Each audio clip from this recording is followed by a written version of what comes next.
clients come to me because they have trouble performing well in those high stakes, high stress situations.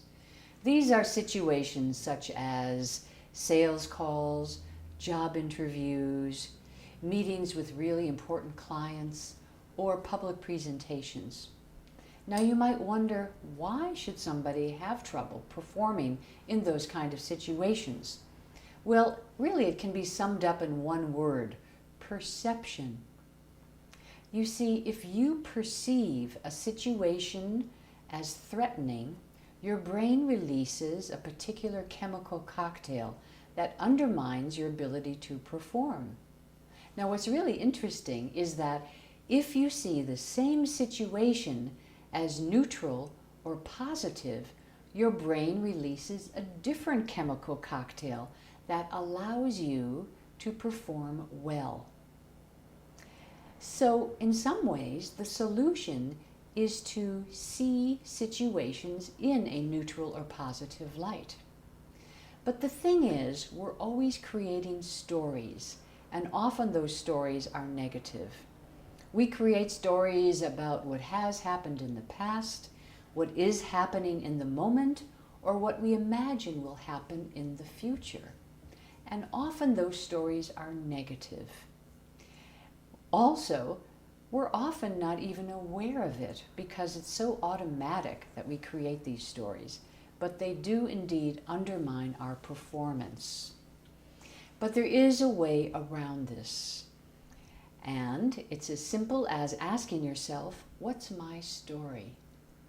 So I'm going to take you through these steps so you can change the stories that are undermining your performance.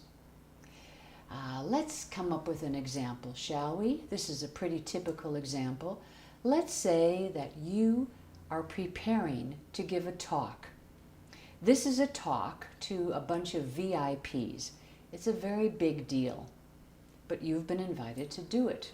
You prepare and everything seems to be going along just fine until a few days before the actual event.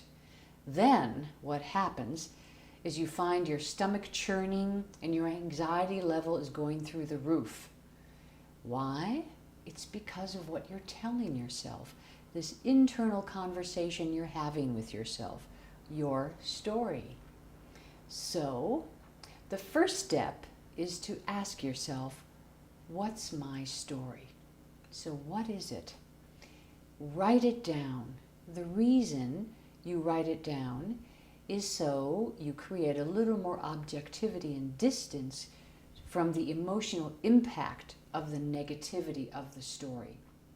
So you write your story down. In this case, it might be something like, gee, I'm so worried that they're going to discover that I don't know what I'm talking about.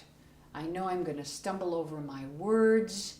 They're going to be bored. They're going to hate it. I'm going to embarrass myself. And we could go on and on and on, right? If you've been in a situation like this, then you know that the story you create can be quite creative. All right, so that's the first step. What's my story? Then second step is to write it down. The third step is to ask yourself, is my story helpful or harmful to me? If it's helpful, then you're fine. No need to go any further. If it is harmful, however, then go to the next step and ask yourself, is it true? Do I know for certain that the story I have created represents the truth? Well, in this case, I might say to myself, all right, how can I predict the future, really? I don't have a crystal ball, I'm not a psychic, and there's really no way I know for sure how the audience is going to respond, right? Okay, so I insert an element of doubt which shakes the belief that I have in my story. And then the next step is to ask, are there alternative ways of looking at this? Might I come up with an alternative perspective? Well, all right, I've already convinced myself that I really can't predict the future, So how else might I look at this situation? Well, for one thing, I was invited to give this talk, so somebody had faith in me that I knew what I was talking about. Secondly, I am an authority on this topic. I've written about it, and I've given this talk several times before. So why am I so anxious? You see, already I've been able to reduce my anxiety and increase my level of energy and focus. The last step is to see if there's a plan of action that I can take.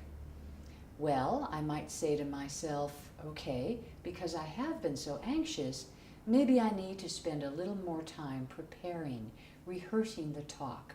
And not only that, perhaps I should come up with a list of questions that might be asked by the audience, and also come up with some answers for them.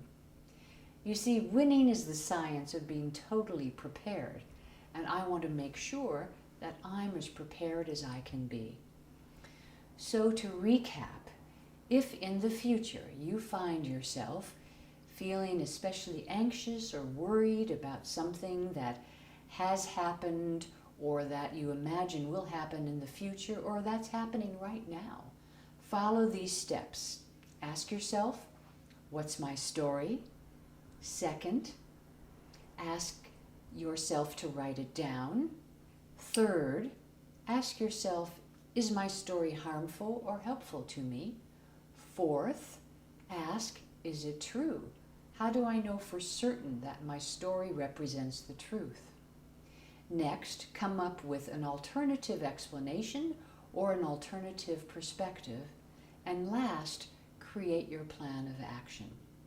If you follow all of these steps, I'm certain that you will perform better even in those high-stakes, high-stress situations.